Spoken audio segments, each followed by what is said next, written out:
The death toll of the alien probe's attack on Earth has risen to over 7 million fatalities. Suspecting that the Xindi worker is actually a slave and having limited time, Archer orders the Makos to abduct the Xindi from the facility. Searching deep within the Saleya for its crew, Archer is ambushed by several Vulcan crew members, forcing Archer and his team to take shelter in the Saleya's control room. Several undetected defense protocols are triggered, and the weapon starts overloading the chemosite-laced energy emitters. So both vessels abandon the prototype and attempt to get out of range of the explosion. Remember, this video should only be considered a little bit of Star Trek fun. Now please, enjoy.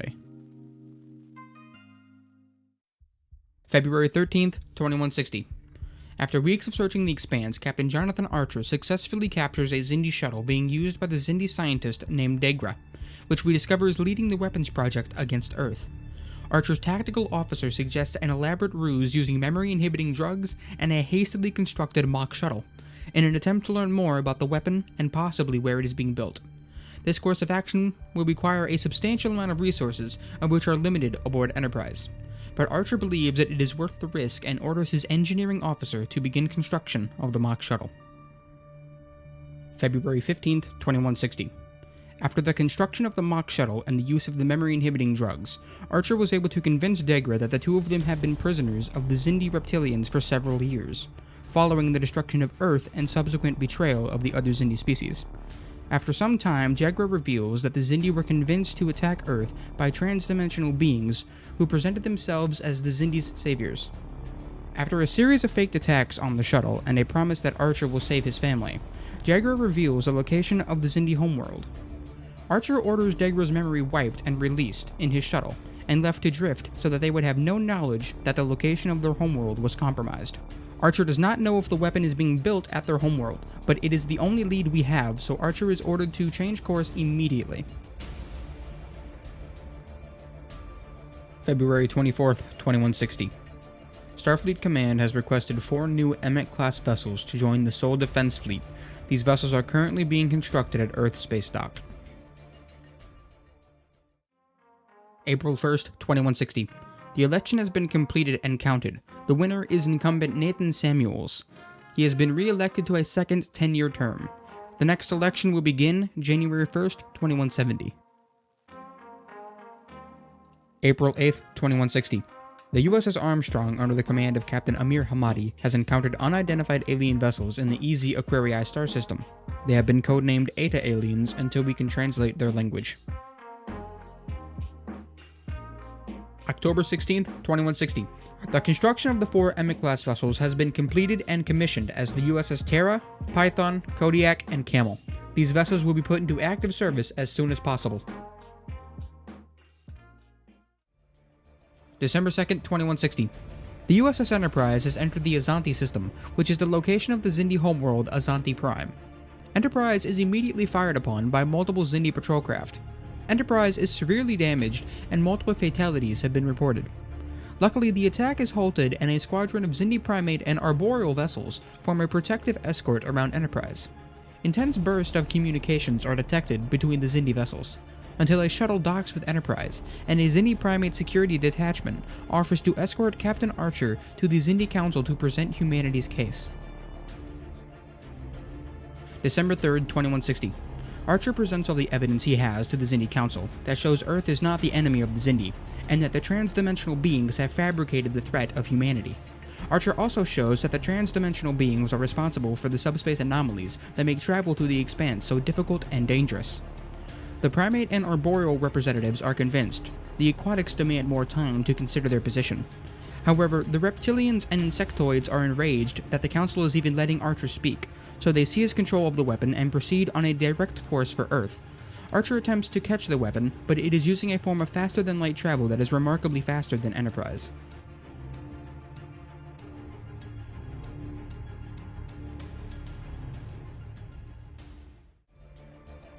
December 5th, 2160. Archer has convinced the Aquatics to assist Enterprise by transporting it from the Expanse to the Sol system, and to assist with the defense of Earth. Earth Space Dock has been put on red alert and the Sol Defense Fleet stands ready to attack the weapon. The Vulcan starship Saleya also warps into the system, with orders from the Vulcan High Command to assist in the defense of Earth. Right before the fleet engages the weapon, a Andorian vessel, the Kumari, under Commander Shran, drops out of warp with the intention to assist. With all ships ready for combat, the fleet engages the weapon.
December 6, 2160. The Xindi weapon has been destroyed.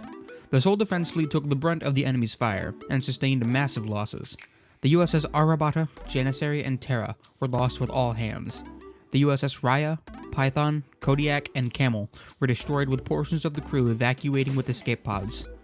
Admiral Erica Hernandez was injured on board the USS Raya before making it to the escape pods herself. With the news of the Xindi weapon being destroyed spreading throughout cities on Earth, they erupt into celebration, and everyone who took place in the battle is hailed as heroes, especially the ones who did not return. Prime Minister Nathan Samuels extends Earth's appreciation to the Vulcan High Command and the Andorian Empire for their assistance in the battle. The people of Earth can now rest easy, as there is no longer a constant threat against humanity. May 25th, 2161. We have successfully opened diplomatic communications with the Denobulan Unity, previously known to us as the Eta aliens. First contact has been peaceful and very productive. They also seem to have the same values as we do. The United Earth Diplomatic Service is looking forward to future relations between our peoples. July 12th, 2161. The USS Enterprise has been fully repaired and will be leaving the Sol system on a mission of exploration, which the ship was originally designed for. Captain Jonathan Archer has chosen to remain in command of Enterprise, and has stated that he is looking forward to being an explorer once again. August 1st, 2161. The Andorian Empire has reached out to Starfleet and the United Earth Diplomatic Service with the proposition of joint scientific missions to expand our knowledge of the galaxy together. We have jumped on the opportunity to work with the Andorians, in hopes that this will lead to a closer relationship between Earth and Andoria. September 10th, 2161. The Starfleet Engineering Division has made a technological breakthrough in sublight engine design. These new impulse engines have a considerable amount of acceleration, but it sacrifices maneuverability, which means our ships will not be able to evade incoming threats as well as they can now. But Starfleet Command believes the benefits outweigh the negatives of installing these engines on all Starfleet vessels. Sadly, this will take a large amount of time, as the production of these new engines are extremely expensive. January 5th, 2162. We have made first contact with the Benzarian Commonwealth. So far, relations have been productive and peaceful. It also seems that they have many of the same values as us. The United Earth Diplomatic Service is setting up an embassy on Benzar, and the Benzarian Commonwealth has been invited to set up an embassy on Earth as well. February 12th, 2162. Earth's major cities have been safe for many years since the formation of United Earth. Increasingly, however, small groups of humans have been harassing non-humans ever since the Xindi crisis. With more and more violence being directed at non-humans, Prime Minister Nathan Samuels has made a speech condemning these actions, saying that we must not endanger the lives of our friends and allies from other worlds. March 2nd, 2162. With Starfleet wanting to expand our exploration capabilities, we have built the San Francisco Fleet Yards, which is designed to develop experimental vessels and assist in construction of other vessels. Starfleet wishes to build 2 new Franklin-class vessels as a test of the new Fleet Yards. June 6, 2162. Starfleet has commissioned the USS Horizon and the USS Clayton, the first ships to be built at the new San Francisco Fleet Yards. The USS Horizon will be commanded by Captain Fyrus Connery, and the USS Clayton will be commanded by Captain Hardcore. Both vessels are performing final checks before leaving the system on a mission of exploration. August 12, 2162. What started as a simple investigation into increasing violence against humans living and working on Earth has quickly grown to a much larger problem. Starfleet security has identified a number of commonalities linking the incidents. However, the breakthrough came from the final testimony of a human conspirator that was fatally shot. Forensic evidence points to a connection with the Orpheus mining colony on Luna. Starfleet will continue to investigate and look into the Orpheus mining colony. October 20th, 2162. Starfleet security has uncovered enough evidence and has gotten a warrant to search the Orpheus mining colony. The facility administrator, John Paxton, attempts to assure the investigators that Orpheus had nothing to do with the increasing violence on Earth. However, this was proven untrue after a security team was attacked and killed after gaining access to a vault that was housing a substantial amount of Starship-grade weaponry. Alerted to the weapon discharges, firefights erupt across the facility between security teams and surprisingly well-trained workers. The conflict persists, with Starfleet having to request assistance from the Military Assault Command Operations Division, or MACOs for short. With the assistance of the MACOs, the facility is secured at great cost, however. The chaos allowed John Paxton to escape. Even worse, evidence from the facility indicates that there are multiple weapon caches, but their location is not stated. Starfleet security is currently conducting a manhunt for John Paxton. November 23rd, 2162. John Paxton has emerged from hiding in a very dramatic fashion, having taken control of the Mars Planetary Broadcast Facility and the Verteron Array, which strategically alters the path of comets and asteroids to either not hit Mars or have them hit the ice caps to assist in terraforming. Paxton declares open revolt against the United Earth government, accusing Prime Minister Nathan Samuels of surrendering the future of Earth to alien powers. The rebellion, calling itself the Terra Prime Movement, has threatened to fire the Verteron Array at Starfleet Command unless all non-humans leave United Earth space. Terra Prime seems to have notable support from Earth citizens, as well as some support from Starfleet political and corporate backers. Prime Minister Nathan Samuels decides to send a team of highly trained MACOs, led by General Joss Hayes, to retake the Verteron Array and capture John Paxton. November 25th, 2162. The strike team led by General Joss Hayes fought valiantly against the Terra Prime forces and secured the Verteron Array and the communications tower. Luckily, Hayes was able to capture John Paxton before he had the chance to destroy Starfleet Command. Starfleet security will continue the investigation and arrest collaborators, and try to track down the weapon caches that we haven't found yet, and attempt to ascertain where Terra Prime acquired Starship-grade weaponry. April 5th, 2163. 100 years ago today, the question that every human asked at least once in their life was answered. Are we alone? Today we are privileged to know the answer to that question. We are not alone, and we never will be again. We have the opportunity to be friends and allies with other species. We must not cower in the fear of the unknown and the inevitable hostility that we will encounter. We must embrace it, and let our curiosity guide us, like it did 100 years ago. April 17th, 2163. The USS Armstrong, under the command of Captain Amir Hamadi, has discovered that someone used a mining laser from orbit approximately 5,000 years ago to carve a large body of writing into the surface of Zybodeus 1. The massive script covers a large portion of the planet's upper hemisphere, and appears to be a short story detailing the difficult life of an alien mercenary. October 18th, 2163. The USS Enterprise has discovered alien structures on 70 Virginis 1. Archer's science officer noted that most of the contraptions are highly complex and it will take a lengthy amount of time to discover their purpose. Archer learns what he can, then he continues to survey the system. Starfleet has started planning an expedition, which we have invited the Andorians to take part in. They seem happy to make it a joint expedition in accordance with our research agreement with them. October 1st, 2164. The USS Clayton has encountered 3 entirely different alien vessels in the Pellier star system. We have codenamed these aliens Nu aliens, Lambda aliens, and Mu aliens. All 3 of these vessels seem to be in contact with each other, and none of the vessels have acted in a hostile manner so far. January 1st, 2165.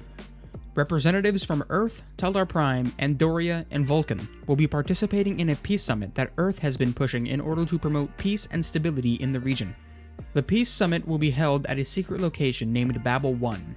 Prime Minister Nathan Samuels has requested that Starfleet send its flagship, the USS Enterprise, and that Captain Archer make a speech to show United Earth's commitment to peace.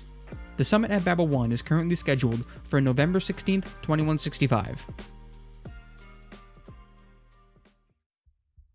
February 20th, 2165.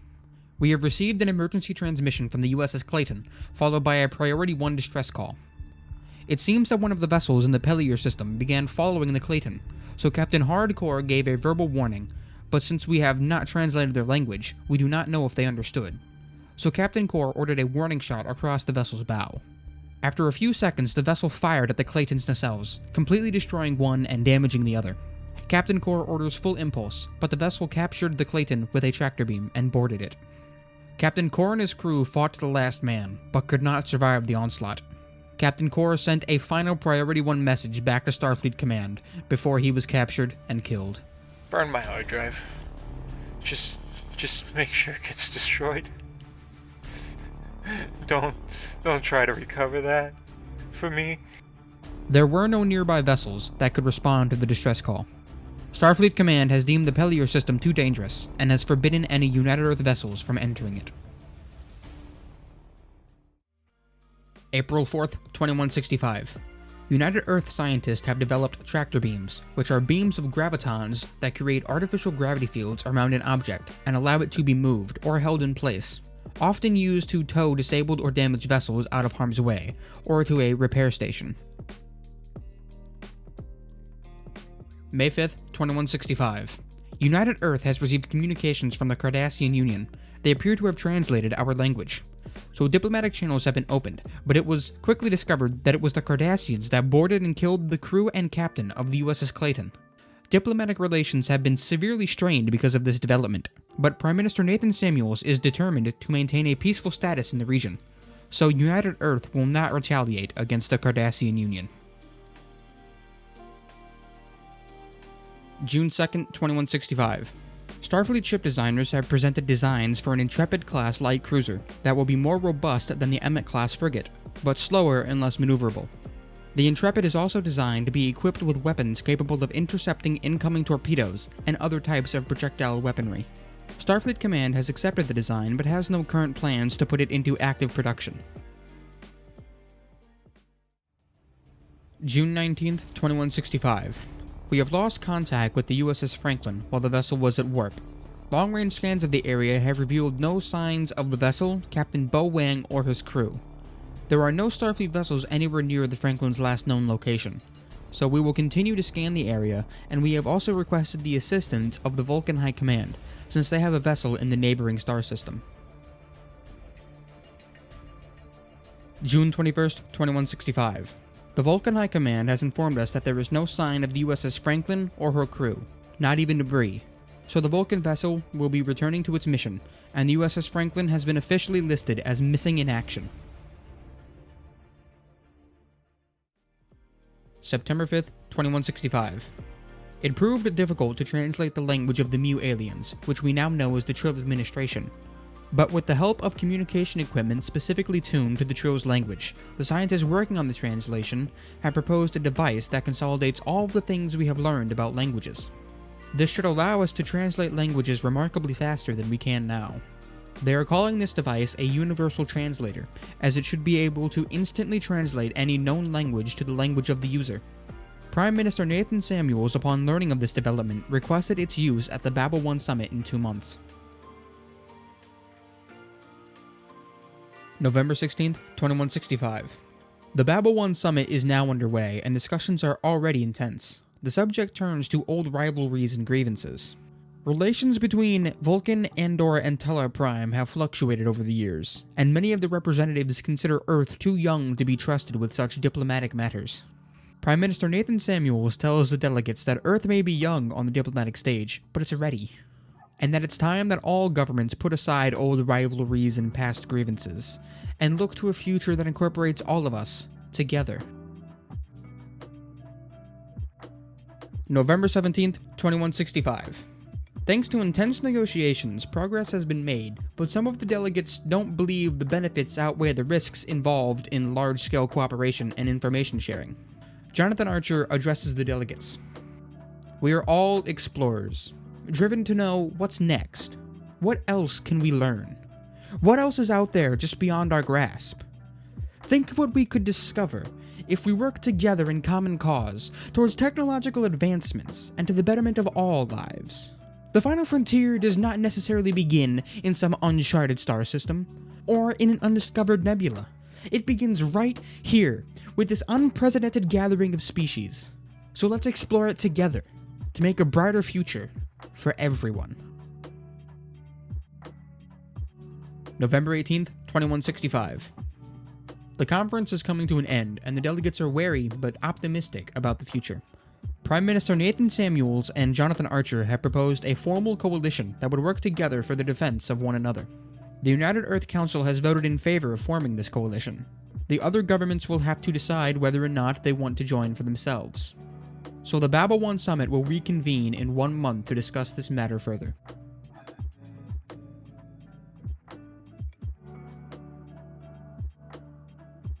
November 28th, 2165.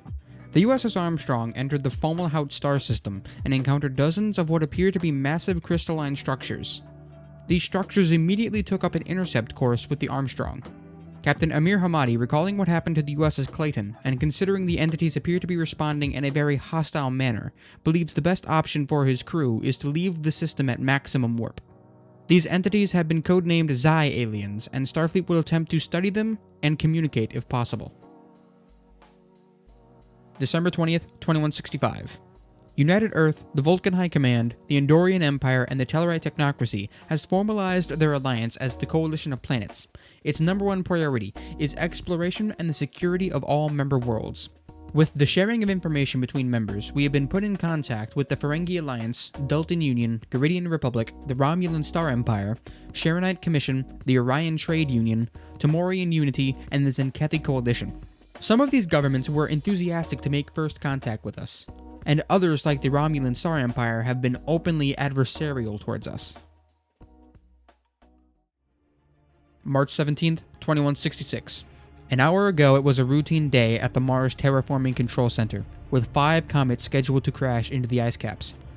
One of the comets had an unknown pocket of volatile resources that erupted and sent the comet into a spin after entering the Martian atmosphere.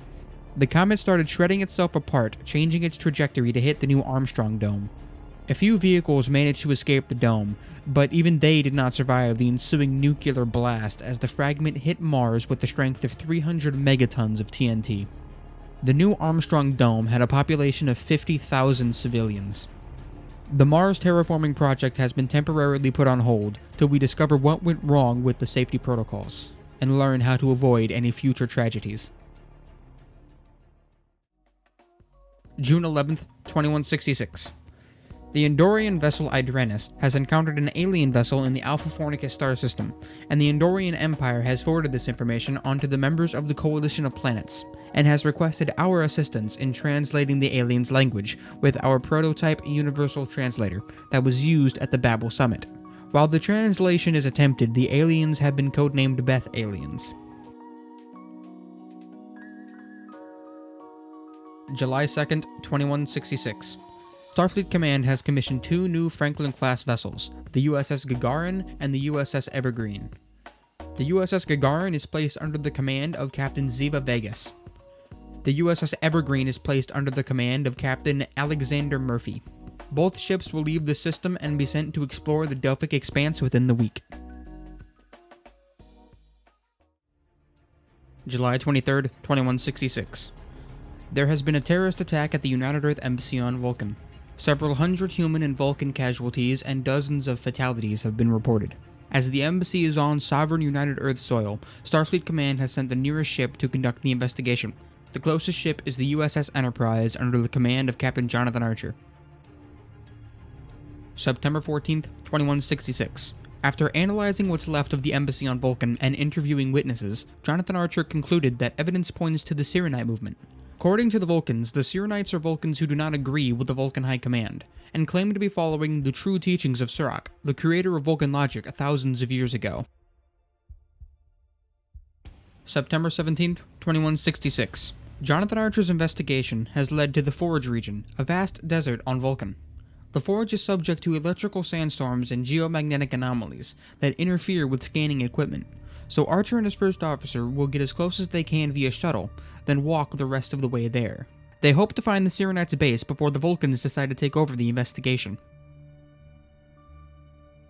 September 19th, 2166. Archer and his first officer notice the start of an electrical sandstorm and attempt to seek shelter when they run into a pilgrim who helps them find a cave. While waiting for the storm to pass, Archer finds out that the pilgrim is actually Siren, the leader of the Sirenite movement. After being confronted, Siren explains his movement's true belief in peace and that they had nothing to do with the bombing at the United Earth Embassy. Siren also offers to take Archer and his first officer to the Sirenites' base known as the Sanctuary. September 21st, 2166.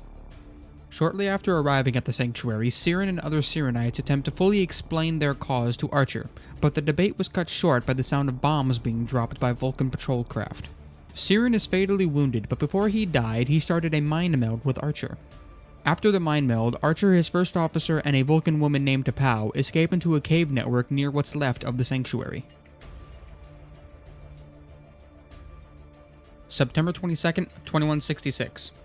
Archer has experienced a number of visions after the mind meld, learning that Siren carried the Katra, or what we would call soul, of Surak, and he transferred it to Archer. The visions led him to the Kirshara, which is said to hold the original teachings of Surak. After a heated debate between Archer and T'Pau, they decided to take the Kirshara to the Vulcan capital and present it to the High Command to help prove the Sirenites' innocence. September 24th, 2166. T'Pau and Archer have infiltrated the council chamber of the Vulcan High Command and presented the Kirshara. While many were not expecting the presence of the Kirshara, Administrator Sitar reacted with anger and attempted to destroy the Kirshara and kill Archer and T'Pau. Luckily, another administrator incapacitated Sitar. The Kirshara is currently being studied by the Vulcan Science Directorate. The Katra of Surak is transferred to a Vulcan monk, and when investigating more, it was discovered that Administrator Sitar orchestrated the bombing at the United Earth Embassy. Archer will remain on Vulcan while the investigation continues, then he shall return to his mission of exploration. October 2nd, 2166. With the revelations to the Vulcan public of the Kirshara and the true teachings of Surak, the minority Sirenite movement is shown to be an accurate representation of Surak's beliefs. With this information, new and old Sirenites begin taking power, reflecting the broader changes that are taking place. The Vulcan High Command has been dissolved and replaced with the Confederacy of Surak. Newly appointed Administrator T'Pau has assured the Coalition of Planets that the Confederacy of Surak is still committed to doing its part in the Coalition. June 19th, 2167. The Tholian Embassy has contacted Starfleet Command. They have apparently learned of our existence without our knowledge, and translated our language to inform us to not trespass in their space, and that they will respond with overwhelming force if we do. Starfleet has responded, stating that we will comply with their request and hope that future relations will be productive. The Tholians have not responded in any way. July 1st, 2167. We have made first contact with the Klingon Empire. It has not been the most peaceful first contact, as the Klingons remark that they are looking forward to our first meeting on the battlefield, and say that they hope we will die with honor. The United Earth diplomats seem worried that future relations will take a turn for the worse, as it seems the Klingons' entire society is built upon gaining honor via combat. August 2nd, 2167. Starfleet Command has neglected the Sol Defense Fleet since the resolution to the Xindi crisis, but it has been decided that the fleet should be updated and expanded. So Starfleet Command has requested 2 new Emmett-class vessels and 2 of the new Intrepid-class light cruisers, also 2 new NX-class vessels. Admiral Erica Hernandez will be overseeing the construction of these new vessels and modifying the ships as needed. April 29, 2168. We have learned from contacts that the Deltan Union has declared war on the Xindi Council, but we do not know why, nor do we have enough information to predict a winner in this conflict. January 3rd, 2169. Our interstellar alliance has caught the public's imagination. No longer is Earth an isolated backwater on the galactic stage, but a central component in a powerful block of shared values and interests. There are many who wish for further integration to better secure ourselves and our interests from an increasing number of hostile neighbors. Many influential politicians on Coalition worlds have signaled a desire to start this process, so Prime Minister Nathan Samuels and Captain Jonathan Archer have started talks and negotiations to form a more integrated form of the Coalition of Planets. December 29th, 2169. For several weeks now, Starfleet Security has been attempting to trace a series of illegal database hacks. The intrusions seem to have one thing in common. They all have targeted locations that store classified historical information on the eugenics wars of the late 20th century, where genetically augmented humans nearly claimed total domination over Earth. Currently, we have no leads or suspects, but Starfleet will continue to investigate. January 1st, 2170. The election has started. The candidates are Sofia Morales, Maxwell Forrest, Ignacio Martinez, and incumbent Nathan Samuels. Sofia Morales is running on a platform of expanding Earth's capability of mining and refining of resources. Maxwell Forrest's campaign is based on the expansion of Earth's infrastructure. Ignacio Martinez is also running on a platform of expanding Earth's infrastructure. Incumbent Nathan Samuels' campaign is focused on the urbanization of Earth and making sure there is a home for everyone living and working on Earth. Thank you all for watching. If you want to be a part of this series, leave a comment down below. If you are like me and like the specifications of the ships, there is a spreadsheet in the description detailing the current state of Starfleet vessels. If you've made it this far, please consider leaving a like and subscribing. As always, have a wonderful day.